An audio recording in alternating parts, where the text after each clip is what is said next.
शिवानी और आप देख रहे हैं बीजापुर एक्सप्रेस। चलते हैं खबरों की ओर। ಸರ್, ಈಗ ಈ ಸಭೆ ನಾಳೆ 1ನೇ ತಾರೀಕಿಗೆ ಮಾಡಬೇಕಾಗಿತ್ತು. ಒಂದು ದಿವಸ ಅಡ್ವಾನ್ಸ್ 30ಕ್ಕೆ ಮಾಡಬೇಕಾಗಿತ್ತು. ಒಂದು ದಿವಸ ಅಡ್ವಾನ್ಸ್ ಮಾಡ್ತಾ ಇದ್ದೀವಿ. ಉದ್ದೇಶ ಇಷ್ಟೇ, ಪ್ರತಿ ವರ್ಷದಂತೆ ಈ ವರ್ಷ ಕೂಡ ನಮ್ಮ ಬ್ಯಾಂಕು 107ನೇ ವರ್ಷಕ್ಕೆ ಪಾದಾರ್ಪಣೆ ಮಾಡ್ತಾ ಇದೆ. ಈ ಬ್ಯಾಂಕಿನ ಸಾಂಪತ್ತಿಕ ಸ್ಥಿತಿಗತಿ ನಿರಂತರವಾಗಿ ಅಭಿವೃದ್ಧಿ ಕಡೆ ಇದೆ. ಯಾವುದರಲ್ಲಿ ಕೂಡ ನಮ್ಮದು ಹಾನಿಯನ್ನು ನಾವು ಕಾಣ್ತಾ ಇಲ್ಲ. ಜೊತೆಗೆ ಯಾರು ನಮ್ಮದಲ್ಲ ರೀ ಅದು,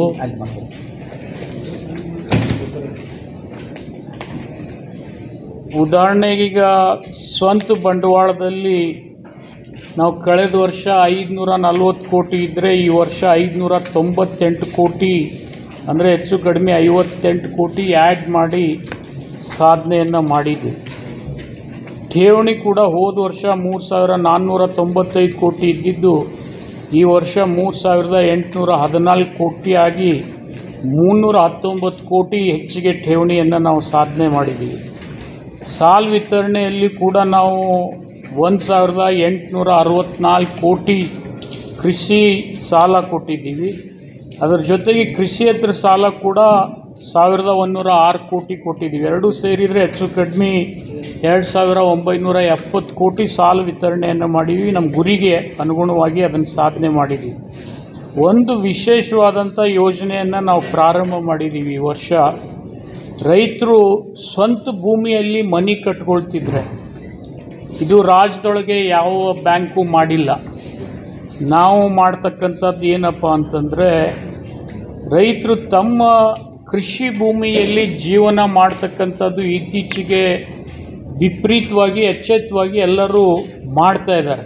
ಅಂದರೆ ಊರನ್ನು, ಪಟ್ಟಣವನ್ನು, ಹಳ್ಳಿಯನ್ನು ಬಿಟ್ಟು ಹೋಗಿ ಅಲ್ಲೇ ತೋಟದಲ್ಲೇ ಮನೆ ಕಟ್ಕೊಂಡು ಅಥವಾ ಹೊಲದಲ್ಲೇ ಮನೆ ಕಟ್ಟಿಕೊಂಡು ಕೃಷಿಯನ್ನು ಮಾಡ್ತಕ್ಕಂಥ ಪರಂಪರೆ ಇಡೀ ರಾಜ್ಯದಲ್ಲಿ ಬೆಳೀತಾ ಇದೆ. ಅದರಲ್ಲಿ ವಿಶೇಷವಾಗಿ ಬಿಜಾಪುರದಲ್ಲಿ ಕೆಲವು ಊರಲ್ಲಿ ಜನನೇ ಇರುವುದಿಲ್ಲ, ಈಗೆಲ್ಲ ತೋಟದಲ್ಲೇ ಮನೆ ಕಟ್ಕೊಳ್ತಾ ಇದ್ದಾರೆ. ಅವ್ರಿಗೆ ಸಹಾಯ ಆಗಬೇಕು ಅಂಥೇಳಿ ನಾವು ಏನು ಮಾಡಿದ್ದೀವಪ್ಪ ಅಂತಂದರೆ, ಎಣ್ಣೆ ಇರದೇ ಇದ್ದರೂ ಕೂಡ ಎಣ್ಣೆಗಿನೇ ಕೃಷಿ ಭೂಮಿಯಲ್ಲಿ ಮನೆ ಫಾರ್ಮ್ ಹೌಸ್ ಕಟ್ಕೊಳ್ಳಿಕ್ಕೆ ಎಣ್ಣೆ ಅವಶ್ಯಕತೆ ಇಲ್ಲ, ಪೊಲ್ಯೂಷನ್ ಕಂಟ್ರೋಲ್ ಬೋರ್ಡದ್ದು ಸಮಸ್ಯೆ ಇಲ್ಲ, ಅಥವಾ ಬೇರೆ ಬೇರೆ ಮಾನದಂಡಗಳ ಅವರಿಗೆ ಅನುಗುಣ ಆಗೋದಿಲ್ಲ. ಈ ಹಿನ್ನೆಲೆಯಲ್ಲಿ ಇದನ್ನು ಹೆಚ್ಚಿಗೆ ಮಾಡಬೇಕು, ಅವರಿಗೆ ಪ್ರೋತ್ಸಾಹ ಕೊಡಬೇಕು. ಅವ್ರ ವಾಸಸ್ಥಾನ ಅಲ್ಲೇ ಇದ್ದರೆ ಅವ್ರಿಗೆ ಅನುಕೂಲ ಆಗ್ತದೆ ಅಂಥೇಳಿ ಬರೀ ಕೇವಲ 10% ರೇಟ್ ಆಫ್ ಇಂಟ್ರೆಸ್ಟ್ನಲ್ಲಿ ನಾವು ಮನೆ ಸಾಲ ಕೊಡ್ತಾ ಇದ್ದೀವಿ ಅವರಿಗೆ. ರೈತರ ಭೂಮಿಯಲ್ಲಿ ತೋಟದ ಮನೆ ಕಟ್ಕೊಳ್ಳಿಕ್ಕೆ ಅದರ ಮಿತಿ ಮೊದಲು 15 ಇಟ್ಟಿದ್ವಿ, ಈಗ ಅದನ್ನು 5 ಹೆಚ್ಚಿಗೆ ಮಾಡಿ 20 ಲಕ್ಷ ರೂಪಾಯಿದವರೆಗೆ ಅವರಿಗೆ ಕೊಡ್ತಾ ಇದ್ದೀವಿ.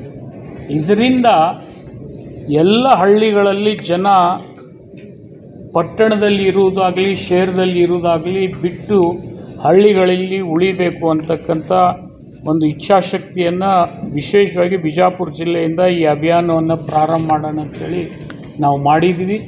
ಈಗಾಗಲೇ ಎಷ್ಟು ಜನರಿಗೆ ಕೊಟ್ವಿ? ಈಗ 51 ಜನರಿಗೆ ನಾವು ಕೊಟ್ಬಿಟ್ಟಿದ್ದೀವಿ.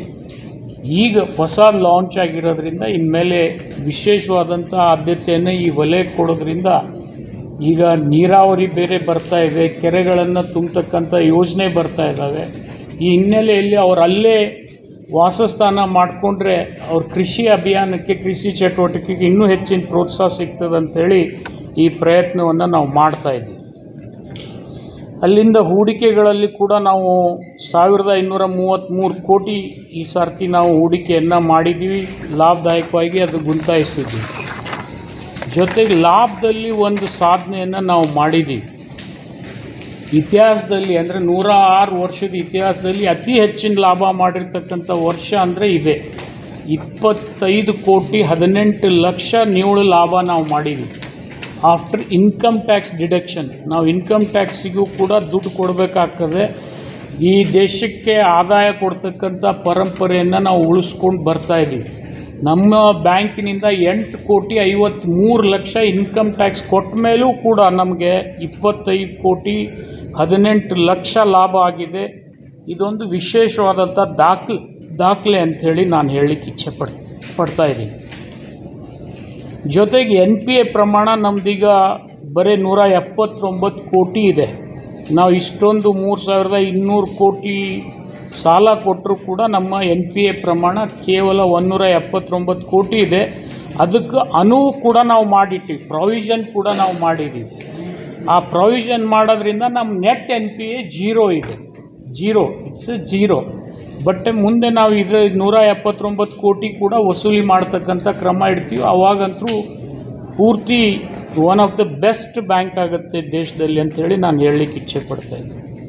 ಮತ್ತು ನಮ್ಮ ಬ್ಯಾಂಕಿನ ಬಂಡವಾಳ ಹೂಡಿಕೆಯಲ್ಲಿ ನಮ್ಮ CRAR 9% ಇರಬೇಕಾಗಿತ್ತು. RBI ಗೈಡ್ಲೈನ್ಸ್ ಪ್ರಕಾರ ನಮ್ಮದು 13.22% ಇದೆ.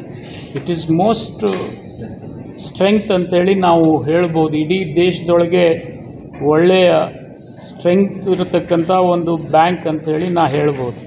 ಅಲ್ಲಿಂದ ಸ್ವಸಹಾಯ ಸಂಘಗಳಿಗೆ ನಾವು ಸಹಾಯ ಮಾಡ್ತಾಯಿದ್ದೀವಿ. ಇವತ್ತು 10,753 ಗುಂಪುಗಳ ರಚನೆ ಆಗಿದ್ದಾವೆ. ಅವರಿಗೂ ಕೂಡ ಸಾಲ ಕೊಟ್ಟಿದ್ದೀವಿ. ಅವರು ಸಾಲ ಜೋಡಣೆ ಕೂಡ ನಾವು ಮಾಡ್ಕೊಳ್ತಾ ಇದ್ದಾರೆ. ಅವರಿಗೆ ಕೊಟ್ಟಿರ್ತಕ್ಕಂಥ ಸಾಲದಲ್ಲಿ ಅವರೂ ಲಾಭ ಮಾಡ್ಕೊಳ್ತಾ ಇದ್ದಾರೆ ಮತ್ತು ಅದು ಕೂಡ ಒಳ್ಳೆಯ ರೀತಿಯಿಂದ ನಡೆದಿದೆ.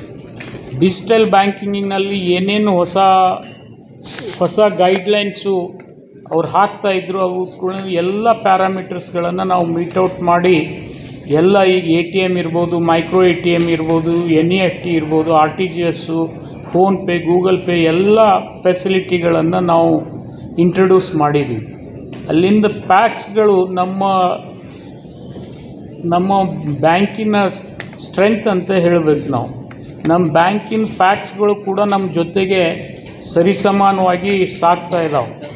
ಅವರು ಈಗಾಗಲೇ ಅವ್ರ ದುಡಿಯೋ ಬಂಡವಾಳ ಕೂಡ ಹೋದ ಸರ್ತಿಗಿಂತ ಈ ವರ್ಷ 3,321 ಕೋಟಿಯಷ್ಟಾಗಿದೆ. ನಮ್ಮ ಸಾಲ ಏನು ನಾವು ಕೊಟ್ಟಿದ್ದೀವಿ ಅಷ್ಟು ದುಡಿಯೋ ಬಂಡವಾಳ ಅವರಲ್ಲಿ ಇದೆ, ನಮ್ಮದು ಬಿಟ್ಟು. ಇದು ಭಾಳ ಒಳ್ಳೆಯದು ಅಂಥೇಳಿ ನಾನು ಹೇಳಬೇಕಾಗ್ತದೆ. ಅಲ್ಲಿಂದ ಅನೇಕ ಪ್ಯಾಕ್ಸ್, ಈಗ 272 ಪ್ಯಾಕ್ಸ್ನಲ್ಲಿ ಭಾಳಷ್ಟು ಪ್ಯಾಕ್ಸ್ಗಳು A, B, C ಕ್ಲಾಸ್ ಮಾಡಿದ್ದೀವಿ. ಅನೇಕ ಪ್ಯಾಕ್ಸ್ಗಳು ಕೂಡ A ಕ್ಲಾಸ್ನಲ್ಲಿ ಬರ್ತಾ ಇದ್ದಾವೆ. ಇನ್ನೊಂದು 50 ಪ್ಯಾಕ್ಸ್ಗಳನ್ನು ನಾವು ಇಂಪ್ರೂವ್ ಮಾಡಿದರೆ ಪುನಃ 272 ಪ್ಯಾಕ್ಸ್ಗಳು ಸಂಪೂರ್ಣ ಇಂಪ್ರೂವ್ ಆದಂಗೆ ಆಗ್ತದೆ. ಮತ್ತು ಎಲ್ಲ ಪ್ಯಾಕ್ಸ್ಗಳು ಸ್ವಂತ ಕಟ್ಟಡದಲ್ಲಿ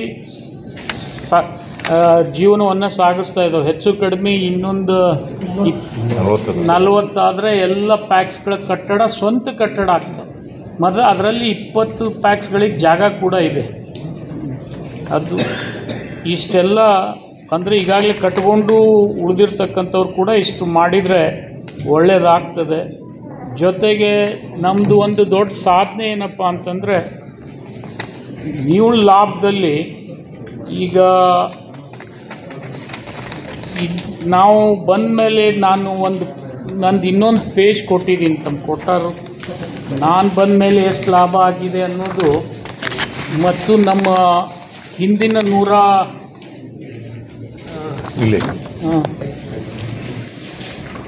97ರಿಂದ ನಾನು ಬಂದಿದ್ದೀನಿ. 97ಕ್ಕಿಂತಲೂ ಪೂರ್ವದಲ್ಲಿ ನಮ್ಮದು ಲಾಭ 33 ಕೋಟಿ ಇತ್ತು.